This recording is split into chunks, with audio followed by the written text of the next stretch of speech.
ऐसा मुझे ये बताइएगा कि सबसे पहले तो इस केस की नौयत भी हम जानना चाहेंगे और दूसरा ये बताइएगा कि क्या नौबत आई इस केस में कि रजब भट्ट का प्रोटोकॉल वापस लेने के लिए दरख्वास्त दर्ज करवाई और आज हाई कोर्ट में रिट दर्ज करवाई आपने। देखें फ़हद, इसमें 6 जनवरी से लेकर 28 अप्रैल तक 12 से ज़्यादा पेशियों पे प्रोटोकॉल के साथ रजब भट्ट पेश हो चुके हैं और हर पेशी पे 30 से 40 पुलिस एहलकार इनको डिप्लॉय किए गए हैं फ्राम मल्टीपल पुलिस स्टेशन। और इसके अलावा एंटी राइट फोर्स और जबकि वो एक आम रेजिडेंट हैं, कोई पब्लिक ऑफिस होल्डर नहीं है। और सेकेंडली, जिस केस में मैंने पिटीशन फाइल की है आयशा और पलवशा की जानिब से, इसमें जो मेरी क्लाइंट हैं आयशा, ये विक्टिम हैं और ये रेप का केस है। और आप मुझे बताएं कि एक लड़की को ऑलरेडी ज़्यादती का निशाना बनाया गया और उसका जब मुल्ज़म 40-50 पुलिस वालों की मौजूदगी में अदालत में आएगा, जबकि उसकी कोई लीगल एंटाइटलमेंट नहीं है, विदाउट एनी एग्जेक्टिव ऑर्डर उसको किसने सिक्योरिटी प्रोटोकॉल प्रोवाइड किया, तो उस पर हमने उसमें जब आएगा तो मुझे बताएं कि जनरल पब्लिक की नज़र में जुडिशल सिस्टम की रेपुटेशन क्या रह जाएगी और पुलिस जो इसे प्रोटोकॉल प्रोवाइड करती है वो ऐसे मुकदमात में उनकी इन्वेस्टिगेशन का स्टैंडर्ड क्या रह जाएगा। और ये सारी की सारी प्रोसीडिंग, मैं किसी को ब्लेम नहीं कर रहा, अगर ऑनरेबल कोर्ट और पुलिस जो है वो अगर मेरिट पे भी इस मामले को देखते हैं तो जनरल पब्लिक को परसेप्शन ये जा रहा है कि जैसे ये तो प्रोटोकॉल में आते हैं तो इनके लिए तो कोई मसला ही नहीं है।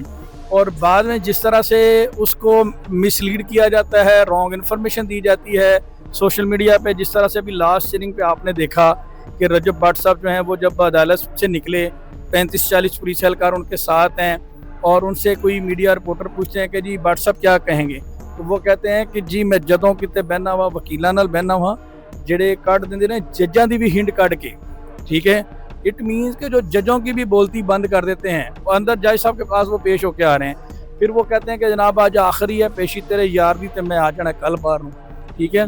तो बात करने का मकसद ये है कि वो खुद को समझते हैं कि वो जुडिशल सिस्टम से भी ऊपर है, अदालतें भी उनका कुछ नहीं कर सकती, जबकि अभी तक किसी अदालत ने उनको क्लीन चिट नहीं दी।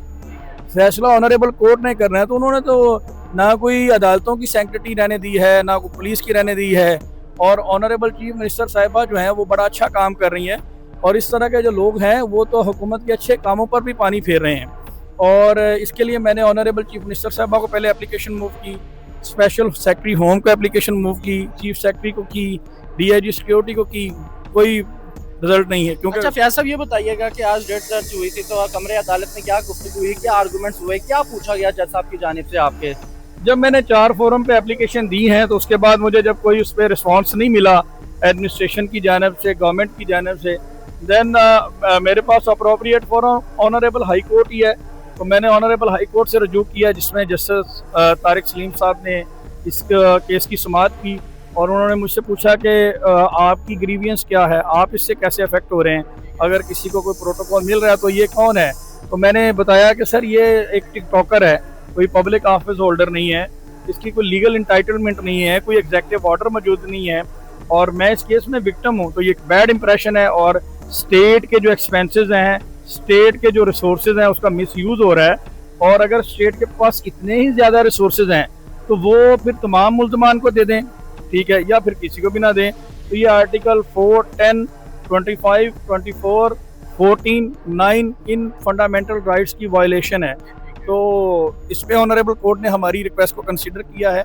आई एम हैप्पी कि ऑनरेबल कोर्ट ने हमारी इस सदा को एक्सेप्ट किया और इस पे जो चीफ सेक्रेटरी हैं और IG जो हैं और DSP एंड SHO इनसे रिपोर्ट तलब की है कि ऑन व्हाट ग्राउंड आपने इनको सिक्योरिटी जो वो प्रोवाइड की है। अच्छा फैज साहब, इसमें क्वेश्चन ये आता है, मुझे ये बताइएगा कि रजब भट्ट अगर टिकटॉकर है या यूट्यूबर है या कुछ भी है या खाली इन्फ्लुएंसर भी है, लेकिन वो एक पब्लिक फिगर है, कराची में जो उसके साथ इंसिडेंट हुआ, अगर वही इंसिडेंट यहाँ पर खुदा न खास्ता हो जाए तो फिर इसका जिम्मेदार कौन है?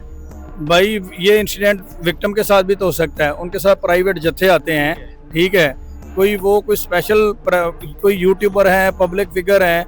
यूट्यूबर का तो लफ्ज़ कॉन्स्टिट्यूशन ऑफ पाकिस्तान में है ही नहीं। Who is the YouTuber? क्या होता है यूट्यूबर? टिकटॉकर क्या होता है? वो क्या कोई आसमान से उतरी हुई चीज़ है? कॉन्स्टिट्यूशन ऑफ पाकिस्तान में कहीं पे भी यूट्यूबर के लिए कोई स्पेशल प्रोटोकॉल नहीं है, सब के लिए। क्या जी वो एक यूट्यूबर है, ठीक है, क्या कंट्रीब्यूशन है उनका पाकिस्तान के लिए? उन्होंने कोई पाकिस्तान के लिए कोई वेलफेयर के लिए वो काम कर रहे हैं, उन्होंने कोई लैब खोली हुई है, कोई साइंटिफिक लैब खोली हुई है, कोई क्या उनका कंट्रीब्यूशन है, ठीक है। वो अगर अर्निंग कर रहे हैं तो अपनी ज़ात के लिए कर रहे हैं, बल्कि उन्होंने बैडली एक्सप्लॉइट किया हमारे बच्चों को, हमारी सोसाइटी को, फीमेल को, सोशल मीडिया का मिसयूज़ कर रहे हैं वो। तो जो आपने बात की ना कराची में जो इंसिडेंट हुआ, मैंने उस इंसिडेंट को कंडेम किया और उस हवाले से इदारों ने उनके अगेंस्ट FIR रजिस्टर्ड की, ठीक है। लेकिन वहाँ पे बाद में इन लोगों ने बैठ के उनके साथ प्रेस कॉन्फ्रेंस करके मामले को सॉर्ट आउट कर लिया। अब किस बात का डेंजर है? अभी लास्ट टाइम वो ऑनरेबल हाई कोर्ट में पेश हुए थे विदाउट एनी प्रोटोकॉल। जहाँ पे डेंजर है वहाँ पे प्रोटोकॉल नहीं है, यहाँ पे प्रोटोकॉल है। यहाँ पे किसकी वहाँ पे मिलता है ये हमें भी पता है। आयशा, एक क्वेश्चन पूछना चाहूँगा, आपको क्या लगता है कि अगर रजब भट्ट से प्रोटोकॉल वापस ले लिया जाए, ये ले लिया जाएगा, तो क्या आपको अपना केस मजबूत नजर आएगा? आपको लगता है कि ये आपके हक में फैसला होगा? जी बिल्कुल मुझे नज़र आएगा, क्योंकि जाहिर सी बात है उसके साथ 50 पुलिस वाले आएंगे तो मुझे तो नहीं लगेगा कि ये इनको सजा होगी। वो तो इतने प्रोटोकॉल से आते हैं, तो इसलिए बस मेरी यही है, जज साहब से इंशाल्लाह हो जाएगा, अल्लाह से यही दुआ है। बेहतर हो गया। मुझे ये बताइएगा कि अगर कोई मामला इन फ्यूचर कोई होता है, सुलह की तरफ मामला जाता है, तो क्या आप सुलह करना चाहेंगी रजब भट्ट से और उसके साथियों के साथ, या फिर सलमान के साथ? अभी मैंने इस बारे में कुछ भी नहीं सोचा। ठीक है, अगर उनकी तरफ से आपको ऑफर करवाई जाए और कहा जाए कि जी आयशा बैठ कर बात करते हैं, सुलह कर लेते हैं, फिर? नहीं, पहले ही बहुत ज़्यादा जलालत हो चुकी है, और जो भी फैमिली और जो मेरे वकील कहेंगे मैं वही करूँगा। बड़े लोग आपको क्रिटिसाइज कर रहे हैं, तनकीद का निशाना बना रहे हैं कि आप ये सारा कुछ फेम के लिए कर रही हैं, क्योंकि बीच में 1 साल का गैप भी रहा है। क्या कहेंगी आप? वो चलान नहीं आया था तब तक, 6 मंथ का चलान की कॉपी अब आई है। मैं आपको कहूँगा, देखें, एक जुर्म करने के बाद आप ये कहें कि जी फेम का मामला है, उनके पास सिर्फ एक ही लफ्ज़ है फेम के मामला, क्योंकि रजब भट्ट से पहले तो ना किसी के पास फेम था और पाकिस्तान झुग्गियों में रह रहा था, क्योंकि ये एक आ गया बंदा, इसके बाद कोई और बंदा नहीं आएगा, ठीक है, जिसके पास फेम है। तो मैंने पहले भी कहा था, मैं भी सोशल मीडिया यूज़ करता हूँ, लेकिन मैं इस तरह की शोहरत मेरे पास नहीं है जिस तरह की इनके पास है। तो अगर किसी शख्स को लगता है कि इससे हम कोई फेम ले रहे हैं या कोई ऐसी चीज़ है, तो वो मुझे टिकटॉक से, यूट्यूब से जाके अनफॉलो कर सकता है। मेरी वो रोजी रोटी नहीं है कि मैं अपने घर के बाथरूम दिखा के और उस पर भी व्लॉगिंग करके रोजी रोटी कमाऊँ। ये एक बेसलेस एलिगेशन है। आपने एक लड़की को रेप का विक्टिम बनाया और उसके बाद ये कह रहे हैं जी कि शोहरत की बात है, और ये सिर्फ एक लेम एक्सक्यूज है और कुछ नहीं है।